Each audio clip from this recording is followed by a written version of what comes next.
বহুল আলোচিত সমালোচিত রাজনীতিবিদ ঢাকা ৭ আসনের সাবেক সংসদ সদস্য হাজী মোহাম্মদ সেলিমকে রাজধানীর বংশাল থেকে আটক করা হয়েছে। রোববার দিবাগত রাতে তিনি আইন শৃঙ্খলা বাহিনীর হাতে আটক হয়েছেন। বিষয়টি নিশ্চিত করেছেন তার এক কর্মচারী। ঢাকা মহানগর গোয়েন্দা পুলিশের একটি সূত্র বিষয়টি নিশ্চিত করে জানিয়েছে, হাজী সেলিমকে আটক করা হয়েছে। তার বিরুদ্ধে একাধিক মামলা রয়েছে। ডিবি সূত্রে আরও জানা যায়, কোনো এক মামলায় গ্রেফতার দেখিয়ে তাকে আদালতে সোপর্দ করা হবে। এর আগে কোটা সংস্কার আন্দোলনের সময় রাস্তায় শিক্ষার্থীদের তোপের মুখে পড়েছিলেন হাজী সেলিম। সরকার পতনের পর একদম গা ঢাকা দিয়েছিলেন তিনি, তবে আইন শৃঙ্খলা রক্ষাকারী বাহিনীর হাত থেকে শেষ পর্যন্ত বাঁচতে পারলেন না তিনি। এর আগে অবৈধ সম্পদ অর্জনের অভিযোগে দুর্নীতি দমন কমিশনের মামলায় 2008 সালে 13 বছরের সাজা হয় তার। পরবর্তীতে 2022 সালে এই সাজা কমিয়ে 10 বছর করে হাইকোর্ট। পুরান ঢাকার মানুষের কাছে এক আতঙ্কের নাম হলো হাজী সেলিম ও তার পুত্র ইরফান সেলিম। বাপ বেটা ওই এলাকার ত্রাস হিসেবে খ্যাত।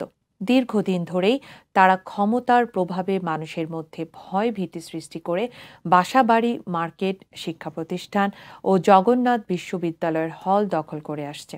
সেখানে গড়ে তুলেছেন তার স্ত্রীর নামে একটি মার্কেট, গুলশান আরা সিটি। সন্ত্রাসী কর্মকাণ্ড ও চাঁদাবাজি থেকে শুরু করে এমন কোনো অপরাধ নেই যা তারা করেনি।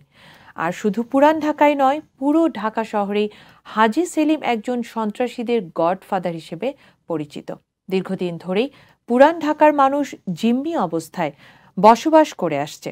সেলিম বাহিনীর অত্যাচার, নির্যাতন সহ্য করা ছাড়া মানুষের আর কোনো উপায়ই ছিল না।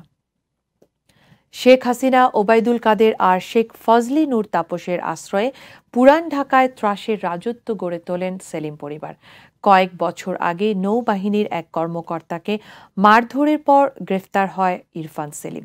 তার বাসায় অভিযানে গিয়ে মাদক অস্ত্রসহ আরও অবৈধ জিনিসপত্র উদ্ধার করে র্যাব।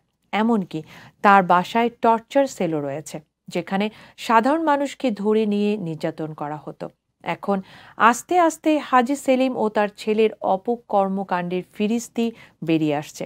এই হাজী সেলিম এক সময় শেখ হাসিনার দুই নয়নের মণি ছিল।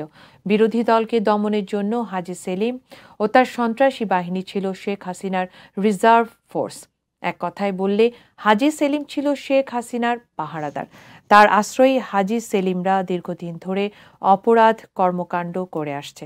সূত্র বলছে, হাজী সেলিমের মতো বাহিনী পরিচালনা করতেন শেখ রেহানা।